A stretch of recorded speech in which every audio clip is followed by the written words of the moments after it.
Ciao ragazzi, come anticipato nello scorso video stavo lavorando sul setup di un'auto bella anzianotta, ovvero la Mustang Boss 429 del 1969, ovviamente swappata. Uno degli ultimi swap usciti con la 1.36 era venuto fuori un setup veramente meraviglioso perché nonostante abbia più di 730 cavalli e prima pesava 1650 kg, era agilissima, riusciva a muoversi nel misto di Tokyo come una cappuccino, ecco, quindi un'auto nettamente più leggera.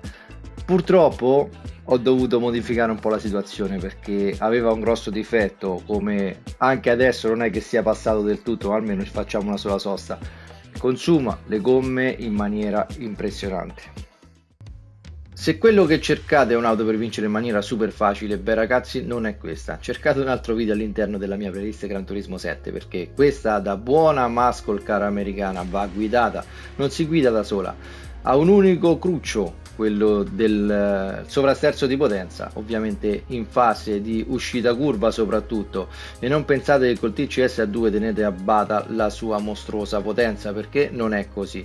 Bisogna stare sempre a modulare l'acceleratore anche in fase di percorrenza curva veloce, non ne abusate con l'acceleratore perché rischiate di far partire il posteriore. Solo questo da controllare, quindi modulazione dell'acceleratore e ovviamente in uscita curva mettete la marcia superiore, non rimanete ad alti regimi perché altrimenti è ovvio che vi girate.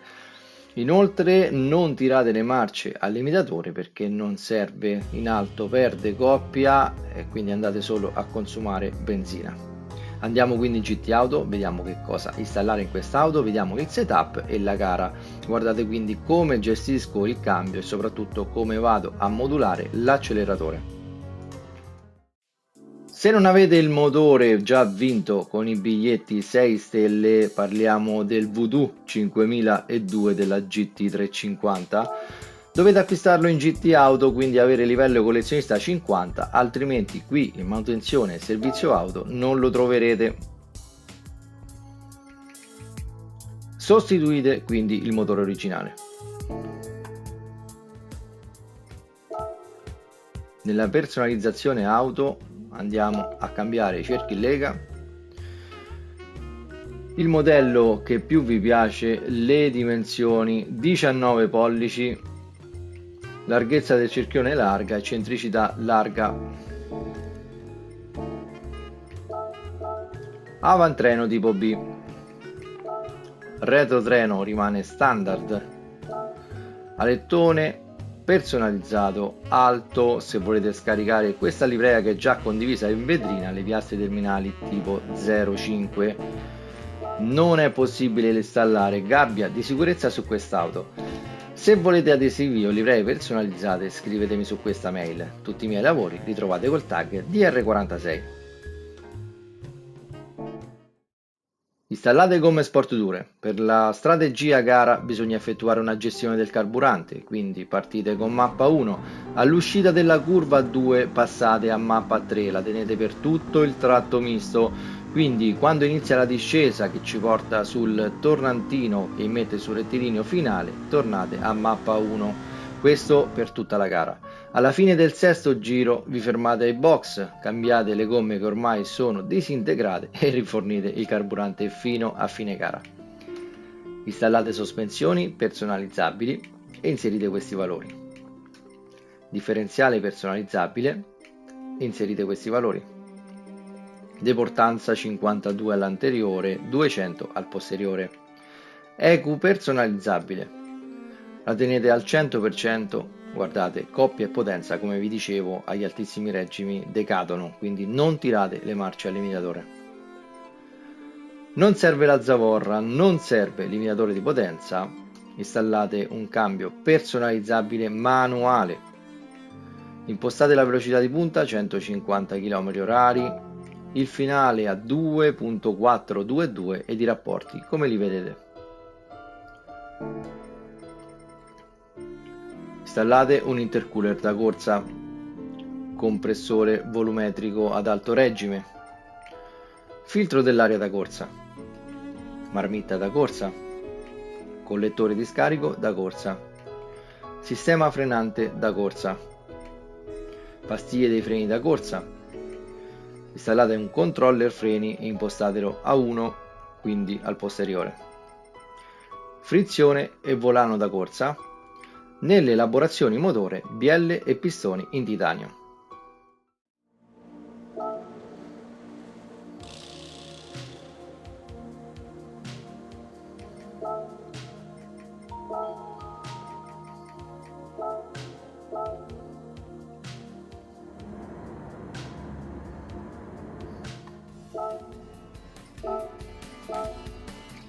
Come già detto, controllo trazione a 2 per limitare il consumo gomme in quanto pattinano in fase di accelerazione, e nonostante l'abbiate inserito solo quello lì e l'ABS in modalità predefinita, attenzione soprattutto dopo il tornantino in accelerazione, cercate di non tirare la seconda e la terza perché comunque le gomme tendono a pattinare e quindi si consumano.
Sicuramente non una passeggiata, ma quanta soddisfazione nel riuscire ad essere veloci con questa tipologia di auto, nel riuscire a gestire tutta questa potenza e coppia scaricata poi su gomme che certo non sono quelle da corsa e con un fondo stradale che nemmeno è dalla nostra parte, ecco.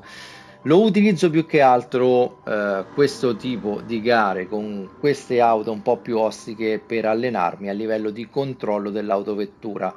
Se fate 2 o 3 gare con questa qui e tornate a guidare gruppo 3 e gruppo 4, vedrete che la musica cambierà totalmente. Vi sembrerà di guidare un go-kart e tante difficoltà che magari avevate prima non le avete più, perché ovviamente sono auto studiate apposta per correre e quando riuscite a controllare e a guidare bene auto che non lo sono, con quelle andrete molto molto più veloce. Vi ringrazio di avermi seguito, se questo video vi è piaciuto lasciate un like e condividetelo, soprattutto ragazzi iscrivetevi al canale. Se avete bisogno di acquistare postazioni di guida o sedili potete scrivermi a questa mail per ricevere un coupon sconto presso la Cockpit Tech Solution, azienda tutta italiana che produce appunto postazioni di guida e sedili anche completamente personalizzati. Approfittate di questa mia partnership. Ciao ragazzi, al prossimo video.